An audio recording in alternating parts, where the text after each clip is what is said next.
받도록 하겠습니다. 우리 신일교회 성도님들은 평안하십니까? 네, 아멘. 감사합니다.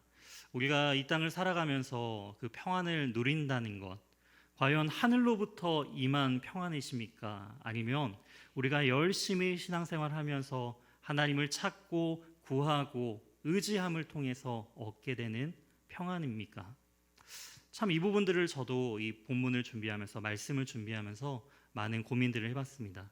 과연 이 평안이 하늘로부터 주어지는 것인가? 아니면 내가 노력하고 하나님을 붙들음을 통하여서 주어지는 것인가? 오늘 이 본문을 통해서 우리가 그 하나님의 평안이 어떻게 주어지는지를 함께 고민하길 소망합니다. 그리고 진정한 하나님의 평안을 가득 누리는 복된 시간이 되길 주님의 이름으로 소망합니다. 오늘 본문에 등장하는 수넴 여인이라는 이름도 등장하지 않고 그 지역에 사는 한 여인의 그리고 그 가정에 대한 이야기가 오늘 이 본문 열왕기하 4장에 기록되어 있습니다. 성경은 이 수넴 여인을 어떻게 소개하고 있는가요? 우리 8절 말씀을 보시게 되면은 하루는 엘리사가 수넴에 이르렀더니 거기에 한 귀한 여인이 그를 강권하여 음식을 먹게 하였으므로 엘리사가 그곳을 지날 때마다 음식을 먹으며 그리로 들어갔더라. 지금 이 수넴의 한 여인을 어떤 여인이라고 소개하고 있죠? 귀한 여인이라고 소개하고 있습니다. 여기 계신 우리 신일교회 모든 우리 여성, 우리 성도님들도 참 귀한 우리 여인이신 것 같습니다.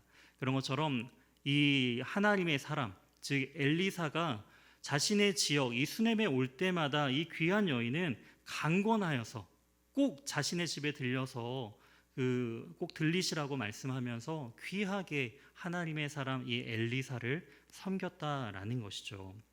그렇기 때문에 이 엘리사는 처음에는 강권하여 이렇게 한 번, 두 번 들렸지만 이제는 강권하지 않아도 자연스럽게 그 길을 지나가게 되면은 그 여인의 집에 반드시 들르게 되는 그러한 여인으로서 참 귀한 여인이죠.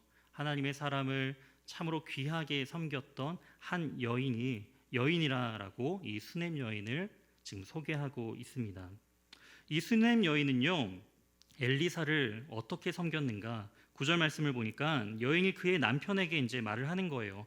항상 우리를 지나가는 이 사람은 하나님의 거룩한 사람인 줄 내가 아노니 청하건대 우리가 그를 위하여 작은 방 담 위에 만들고 침상과 책상과 의자와 촛대를 두사이다. 그가 우리에게 이르면 거기에 머물리이다 하였더라. 이제 이 엘리사가 자주 이 수넴 지역에 오니까 차라리 우리 집에 여보 집 하나 우리 옥탑방에 하나 만듭시다. 지금 이렇게 이야기를 하는 거예요. 한 번, 두 번 식사만 귀하게 대접했던 이 여인이 이제는 지날 때마다 자신의 집에서 이 엘리사가 머물기를 원했다라는 것입니다. 그래서 가건물이 아니라 그냥 나무로 된 그냥 지붕도 없는 그냥 잠깐 지었다가 허물 그런 건물이 아닌 엘리사가 편안하게 그리고 계속적으로 와서 지낼 수 있는 그러한 건물을 지금 짓게 되었다라는 것이죠. 그리고 엘리사가 필요한 사무용품들을 둠을 통하여서 세심하게 이 엘리사가 무엇이 필요할까? 하나님의 사람이 하나님의 사역을 하는 데 있어서 무엇을 도와줄 수 있을까라고 이 여인은 계속 고민하였고 섬겼다라는 것입니다. 그러한 여인의 고민처럼 하나님의 사람 엘리사는요, 그 여인을 위하여 고민했어요. 나를 위하여 이렇게 애쓰고 세심하게 배려하는 저 여인에게 과연 무엇이 필요할까? 그리고 사환 게하시를 통하여서 묻습니다. 과연 무엇이 필요하는가? 내가 좀 인맥이라도 동원해서 필요한 그러한 그 고위직 관료를 만나게 해줄까? 아니면은 군사적으로 힘이 있는 사람들을 소개해줘서 도움을 줄까? 여러 가지 이야기하였지만 이 여인은 아무것도 필요하지 않다라고 이야기합니다. 저는 그저 이 백성 중에 있습니다. 저는 이 백성들과 함께 지내면서 크게 문제도 일으키지 아니하고 사이좋게 평안하게 잘 지내고 있습니다 라고 이야기를 하고 있는 거예요. 그러자 사환 게하시가 이 엘리사에게 말을 합니다. 저 남편은 수넴 여자의 남편은 늙었고 저 가정에는 아이가 없습니다라고 말이죠. 그 이야기를 들은 엘리사는 이 수넴 여인을 부릅니다. 그리고 말을 하죠. 너가 내년 이맘쯤 되면은 너희 가정에 자녀가 있을 것이다 라고 말이죠. 이처럼 하나님을 귀하게 섬겼던 이 가정, 하나님은요, 이 하나님의 사람 엘리사를 통하여서 또한 이 가정의 필요를 채우시는 것을 볼 수가 있습니다. 이 수넴 여자는요, 자신에게 모든 것이 충족하다 생각하였지만 자녀에 대한 것들을 구하지 않았어요. 왜일까요? 그것은 불가능하다 생각이 들었기 때문이죠. 우리 가정에 없는 그 유일한 한 가지, 그 자녀가 없다라는 그 사실을 이제는 그 여자가 수긍하고, 내 남편을 늙었고 이제 더 이상 우리 가정에게 자녀가 낳을 가능성은 없다라고 포기한 그때 하나님의 역사가 일어났다라는 것이죠. 이처럼 하나님은 놀랍게 역사하시고 그 가정에 가장 필요한 것들로 채워주시는 하나님이심을 오늘 말씀을 통해 알 수가 있습니다. 그리고 이제 이 여인은 엘리사의 말처럼 다음 해가 되자 이제 귀한 아들을 이제 가지게 되는 것들을 볼 수가 있습니다. 이제 시간이 몇 년쯤 지난 것 같습니다. 이 아이가 자라났죠. 갓난아기, 너무나 사랑받으면서 그렇게 온 가족의 사랑을 받았던 이 아이가 무럭무럭 조금씩 자라기 시작합니다. 얼마나 귀엽고 예뻤을까요? 그 아이가 자라면서 이제는 하루는 추수꾼들과 함께 있는 아버지를 보기 위하여 이제 나아갔습니다. 그런데 이 아이가 갑자기 아이고 머리야 머리야 하면서, 내 머리야 하면서 지금 고통당하고 아파하고 있는 거예요. 이 아버지는 참 무뚝뚝합니다. 아이가 아프면은 어디가 아파라고 하면서 돌봐줘야 할 텐데 사원들을 통하여서 엄마에게 가보렴 하면서 엄마에게 보내는 거예요. 이 수넴 여인은 아파하는 그 자녀를 안습니다. 무릎 위에 앉혀서 그 아이를 돌보죠. 그런데 아무도 예상치 못한 일이 벌어집니다. 그 사랑했던 하나님께서 주신 그 아이가 엄마 품에서 그만 죽게 되었다라는 것이죠. 얼마나 절망적일까요? 내가 너무나 사랑하는, 가장 사랑한 그 존재가 내 품 안에서 죽었다라고 한다면 그 고통과 아픔은 상상할 수 없을 것입니다.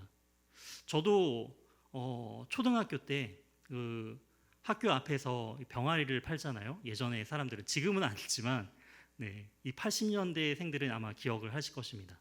이 초등학교 가면은 지금도 기억나는 것 같아요. 300원에 한 마리, 400원 주면 두 마리를 주는, 하나 이렇게 껴주는, 그렇게 병아리를 팔았던 그러한 기억이 납니다. 그래서 하루는 친구가 두 마리를 사면서 저한테 한 마리를 선물로 줬어요. 저는 이제 알았거든요. 제가 사면 혼날 거라는 걸 알기 때문에 이제 친구가 줬으니까 그걸 가지고 이제 사랑하는 마음으로 초등학교 저학년 때 이제 병아리를 가지고 열심히 이제 키웁니다.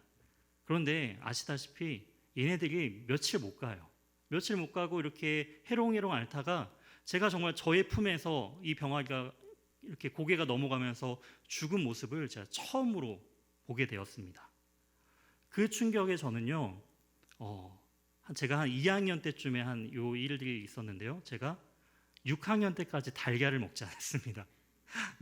달걀을 볼 때마다 이 병아리가 생각이 나가지고 달걀이 들어가는 음식은 다 먹지 않았어요. 그런데 이 6학년 이후에 이제 달걀을 먹기 시작했는데요. 그 이유는 제가 너무나 좋아했던 라면에 달걀 반죽이 들어간다는 사실을 이제 깨닫게 되고 나서는 그 뒤에는 이제 아마 그러한 상처나 아픔들이 시간이 지나서 또 나아짐을 통하여서 회복된 것 같습니다. 이처럼 병아리 한 마리도 내 품에서 죽은 모습들이 충격으로 다가올 텐데 사랑하는 아들이 죽은 거예요. 그 충격에 여러분이라면 어떻게 반응하실까요? 정말 눈물 흘리며 이 아이를 어떻게 할지 안절부절하지 못하면서 의사를 찾아가고 여보 지금 어디 있는 거예요 하면서 모든 곳에 지금 연락을 하면서 찾겠죠. 그런데 지금 이 수넴 여인의 반응은요 굉장히 담담합니다. 담담한 모습으로 지금 하는 모습들을 볼 수가 있습니다. 21절 말씀을 보도록 하겠습니다. 그의 어머니가 올라가서 아들을 하나님의 사람의 그 침상 위에, 엘리사를 위하여 그렇게 마련했던 그 침상 위에 내 죽은 아이를 올려두고 문을 닫습니다. 꼭 잠자는 아이처럼 그렇게 문을 닫아놓고 아무에게도 그 자신의 아들이 죽었다는 이야기를 입으로 말하지 않는 모습을 볼 수가 있습니다. 그리고 급히 남편을 불러서 말하죠. 사환 한 명과 나귀 한 마리를 저에게 주세요. 그리고 내가 급히 그 엘리사를 만나러 가봐야겠습니다 라고 이야기를 합니다. 이 남편은 의아해하죠. 지금은 주일도 아니고 지금 안식일도 아니고 지금 이 선지자를 만나러 가는 날도 아닌데 왜 갑자기 가려고 하는지 이해되지가 않았습니다. 하지만 이 여인은 이렇게 말을 하죠. 평안을 비나이다 하니라. 여인이 말하는 거예요. 평안을 빌러 갑니다. 새 번역에서는 이렇게 번역했어요. 여보 걱정하지 마세요 라고, 내가 잘 다녀오겠습니다 라고 안심시키는 모습을 볼 수가 있습니다. 참 이 여인의 마음이, 믿음이 참 대단한 것 같아요. 평안할 수 없는, 가장 안절부절할 수밖에 없고 극심한 고통이 밀려오는 그 순간 남편을 안심시키며 평안을 찾으러 나아가는 이 수냄 여인의 모습을 볼 수가 있습니다. 그리고 24절에 이제 사환과 함께 이동을 하면서 사환에게 말을 합니다. 내가 말하지 아니하거든 나를 위하여 달려가기를 멈추지 말라라는 것이죠. 이 여자의 행동은 굉장히 침착했지만 그 내면 속에서의 일어나는 그 마음은 결코 침착하지 못했다라는 것입니다. 빨리 조금이라도 당장 그 엘리사를 만나러 가야겠다라는 간절함으로 지금 이동하는 이 수냄 여자의 모습을 볼 수가 있습니다. 멈추지 말라라는 것이죠. 어떠한 상황에서도 내가 말하지 않은 이상 멈추지 말고 곧장 달려 나아가라라는 것입니다. 그리고 드디어 엘리사가 있는 갈멜산에 도달하는 것을 볼 수가 있습니다. 그 하나님의 사람을 바라보며 오직 그것만을 바라보고 달려 나아가는 그 수냄 여자의 모습을 우리가 볼 수 있는 것이죠. 엘리사는요, 산 위에서 저기 달려오는 한 마리의 그 나귀, 그리고 그 나귀 위에 타고 있는 이 수냄 여자를 발견하게 됩니다. 자신을 향하여 지금 달려오고 있는 수냄 여자. 엘리사는 직감적으로 알게 되었어요. 무슨 문제가 생겼구나. 무슨 급박한 문제가 생겨서 지금 나에게 오는구나라고 지금 엘리사는 깨닫게 된 것이죠. 그렇기 때문에 이제 자신의 사환을 불러서 이 여자에게 마중을 나가는 모습들을 볼 수가 있습니다. 마중 보내면서 질문을 해보라라는 거예요. 26절입니다. 그를 맞아 이르기를 너는 평안하냐? 내 남편이 평안하냐? 아이가 평안하냐? 라고 말이죠. 그 가정사에 대한 부분에 있어서의 문제들을 하나하나 질문하는 것을 볼 수가 있습니다. 그때 여인이, 이 수냄 여자의 대답이 뭐죠? 평안하다 하고, 평안하다. 이 사환의 질문에 이 여자는 평안합니다 라고 대답을 했다라는 거예요. 그런데 히브리어 원어를 보면요, 이 여자는 저희 집은 지금 평안합니다 이렇게 이야기한 것이 아니라 단 한 단어, 어떤 거죠? 샬롬, 바로 평안합니다. 샬롬 하고 달렸다라는 거예요. 즉 게하시가 지금 당신은 평안합니까? 당신의 남편은 평안합니까? 당신의 아들은 평안합니까? 라는 그 질문에 이 여자는 달리기를 멈추지 않고 샬롬 하고 지금 끝까지 엘리사를 향하여 달려 나아가고 있다라는 것이죠. 지금 이 수냄 여자가 정말 평안한 상태일까요? 아니죠. 지금 아들이 죽었잖아요. 급박한 마음에 지금 달려가는 여자입니다. 그런데 샬롬하냐 뭐라고 물었을 때 그 여자는 샬롬이라고 말하며 달려가기를 멈추지 않았다라는 거예요. 왜죠? 진정한 샬롬을 찾아서 이 여인은 나아가고 있는 과정이기 때문입니다. 이 사환 게하시에게는 그러한 설명을 할 필요가 없는 거예요. 진정한 샬롬을 줄 수 있는 하나님의 사람을 쫓아, 그리고 그 하나님의 사람을 통하여 온전히 임할 그 하나님의 샬롬을 이 여자는 끝까지 찾고 그것만을 바라보며 나아가고 있다라는 것입니다. 드디어 이제 이 여인이 엘리사 앞에 섰어요.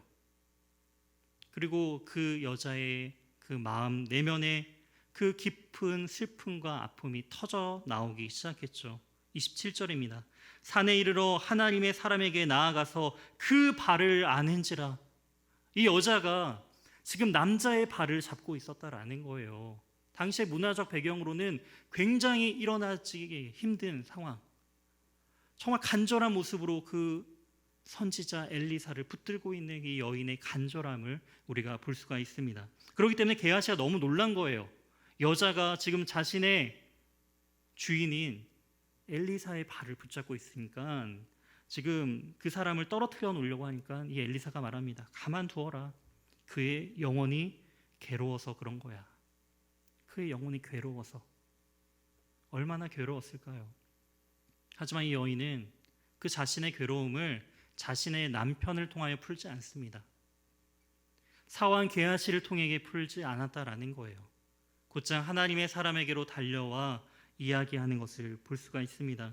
그리고 그 여자가 말을 하는 거예요. 28절에 여인이 이르되 내가 주께 아들을 구하였더이까. 이 아들을 내가 구했습니까? 내가 아들을 달라고 했습니까? 나를 속이지 말라고, 그런 거짓말 하지 말라고 내가 분명하게 말하지 아니하였습니까? 라고 지금 이야기하는 거예요. 이 여자의 마음이 어땠을까요? 이럴 거면 왜 주신 거예요? 라는 것이죠. 이런 큰 아픔을 주실 거라면 차라리 주시지 말지. 내가 구한 것도 아니고. 주님, 이 엘리사에게 말을 하는 거예요. 왜 나에게 이 아들을 주셔서 이 커다란 고통과 아픔을 지금 나에게 당하게 하시는 것입니까? 라고 이야기를 합니다. 엘리사는요, 자신의 사환 게하시에게 이야기를 합니다. 나의 지팡이를 들고 너가 먼저 달려가라 라는 것이죠. 그 아이에게 달려가라. 아마도 이 엘리사는요, 지금 이 아이가 죽게 되는 그런 위급한 상황 가운데 처해 있다라고 여겼던 것 같습니다. 그렇기 때문에 급하게 사람들을 보게 되면 인사도 받지 말고 인사도 하지 말고 곧장 그 아이에게로 달려가서 그 아이 머리 곁에 내 지팡이, 즉 이 엘리사의 권능을 상징하는 그 지팡이를 머리 곁에 두어라 라고 이야기를 합니다. 지금 생명이 한시도 급한 상황이기 때문에 그렇게 보내려고 했던 것 같습니다. 그때 수넴 여인은 이야기하는 거예요. 거절합니다. 당신이 이 엘리사 당신이 나와 함께 가지 않으신다면 나는 결코 떠나지 않겠습니다라고 끝까지 하나님의 사람을 붙드는 이 수넴 여인의 모습을 볼 수가 있습니다. 당신을 떠나지 않겠다라는 거예요.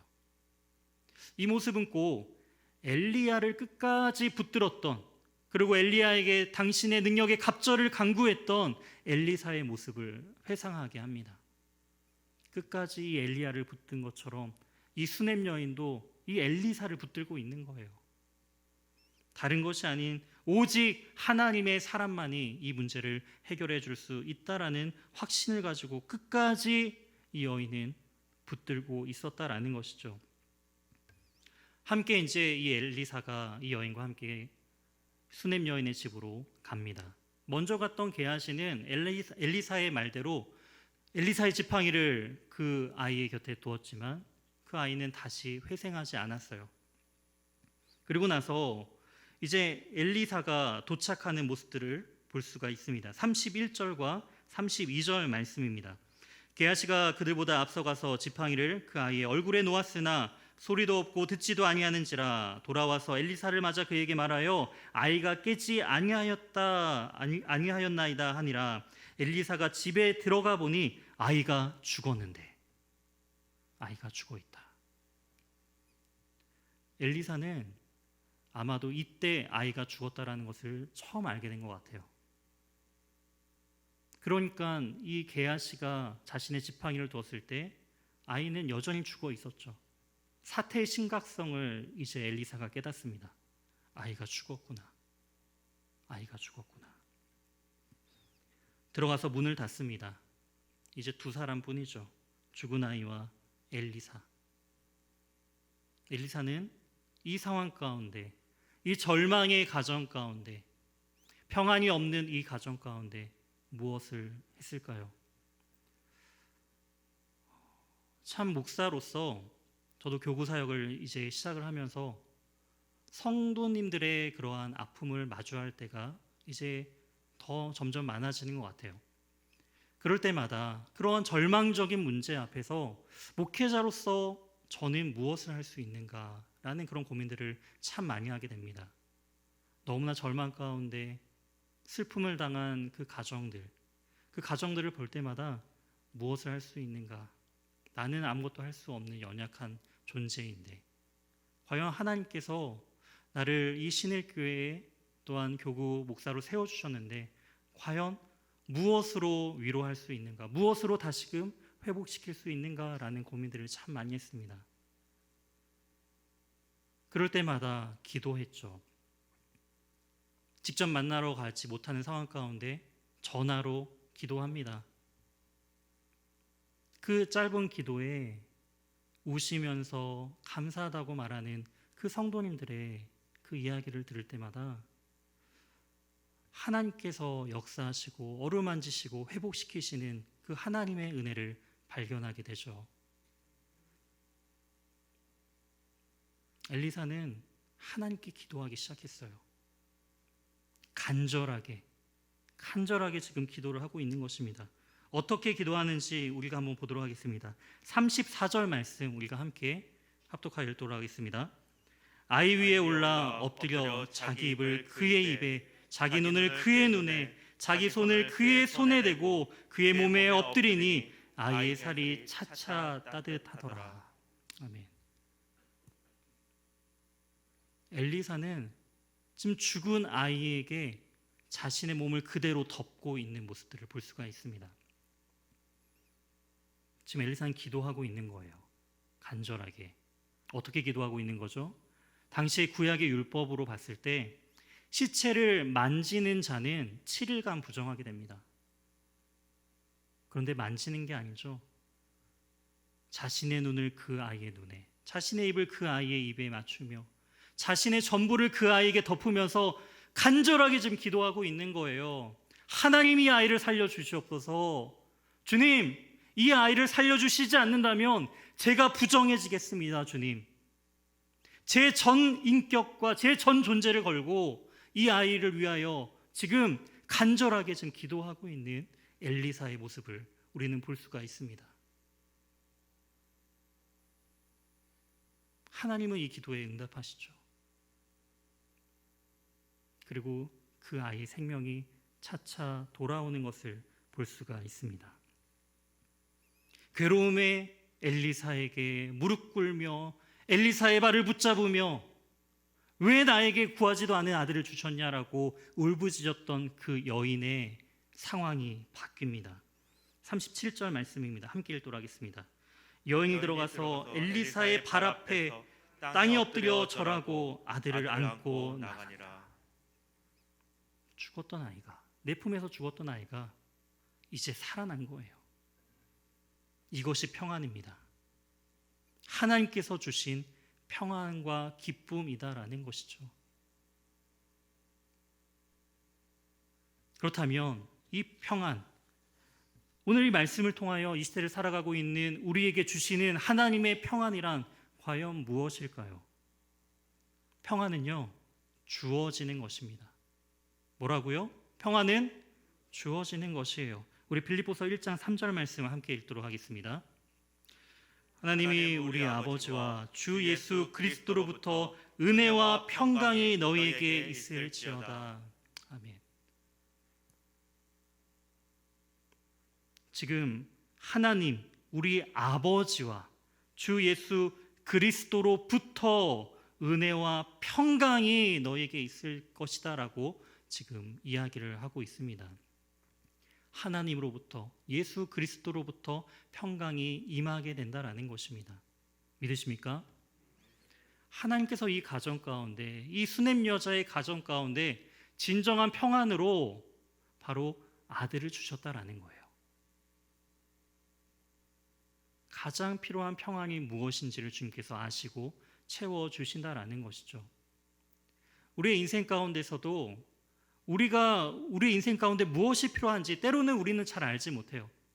때로는 내 삶에 만족하며 나는 더 이상 필요한 게 없습니다. 주님 만족하는 인생을 살고 있습니다. 라고 말하지만 정작 우리에게 가장 필요한 것이 무엇인지 모르고 살아갈 때가 참으로 많다라는 것이죠.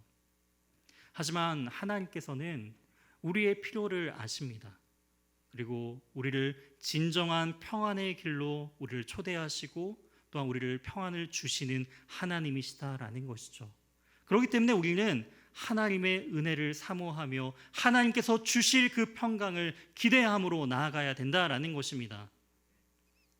이 수넴 여인이 바로 하나님의 사람, 그 하나님의 사람을 섬기면서 이 수넴 여인은요, 엘리사라는 그 사람을 섬긴 게 아니에요.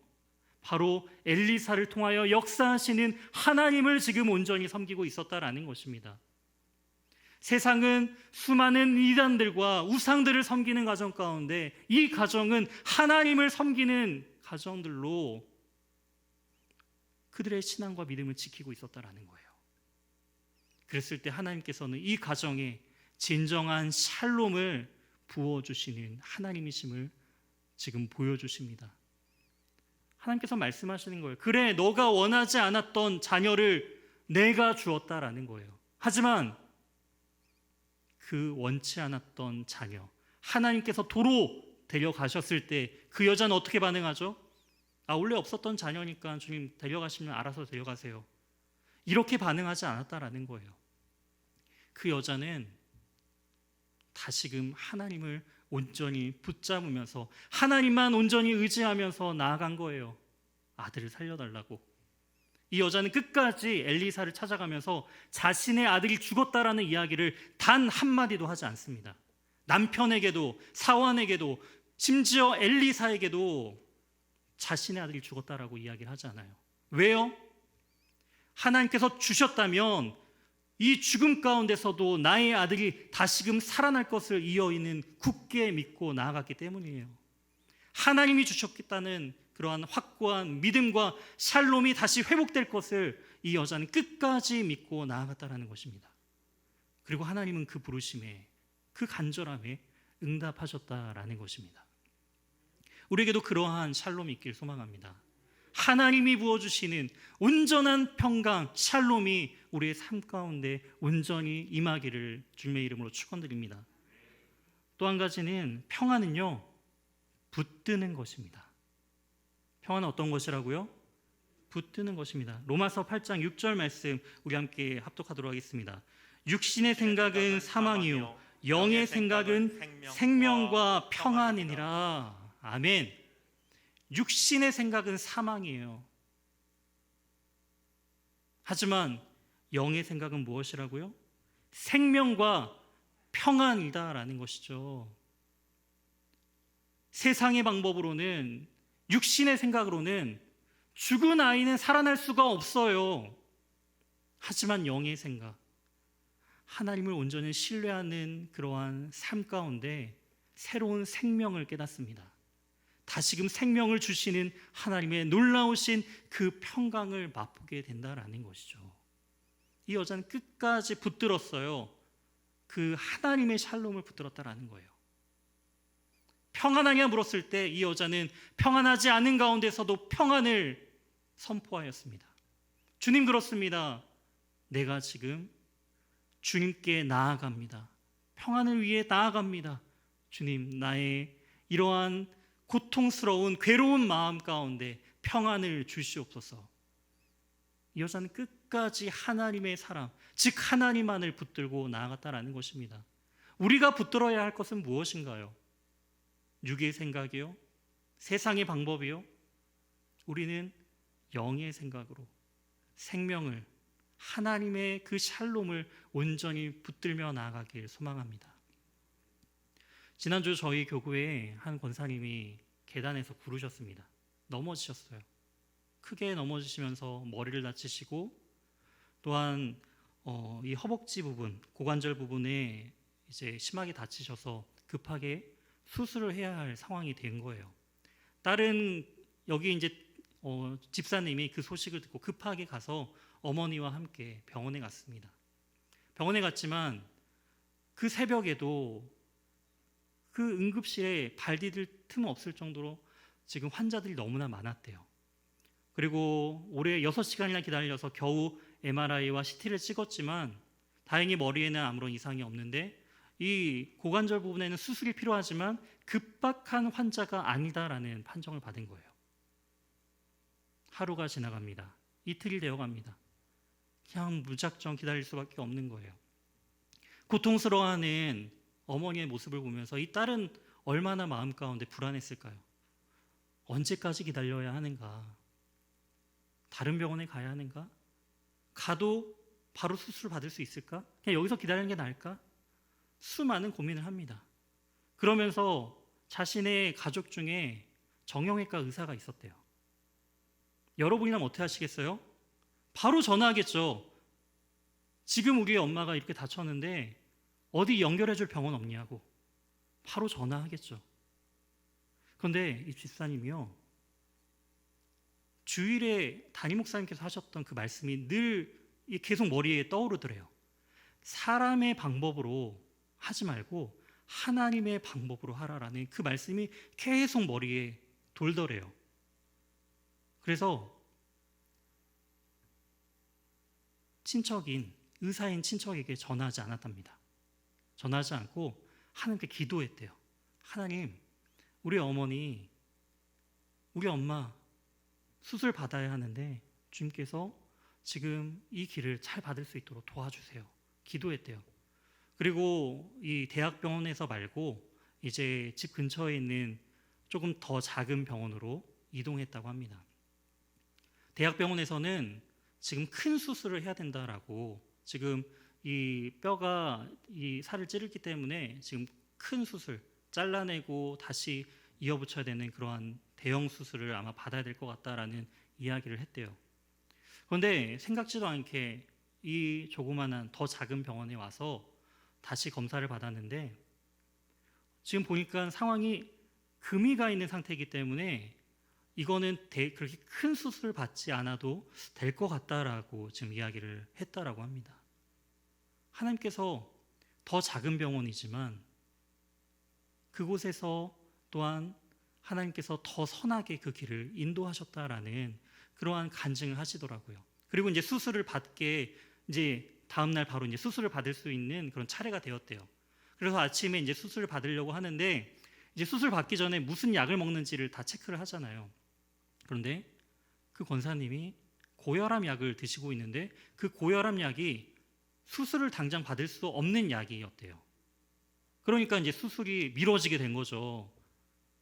또 미뤄지는 거 보면서 이 집사님은 또 마음 가운데 시험을 당합니다. 어렵습니다. 안 되는구나. 열심히 기도했는데 여기까지인가 보구나. 더 기다리거나 다른 데를 알아봐야 되는구나 라고 그렇게 마음을 먹었을 때 또 담임 목사님의 말씀이 기억에 남았대요. 어떤 말씀이냐, 실패가 습관이 되어서는 안 된다라는 그 말씀이 떠올랐대요. 그래서 해보자, 왜 안 되는지 한번 그 원인을 찾아보자라고 하면서 그 어머니가 드시는 약을 가지고 그 처방받은 약국에다 전화를 했대요.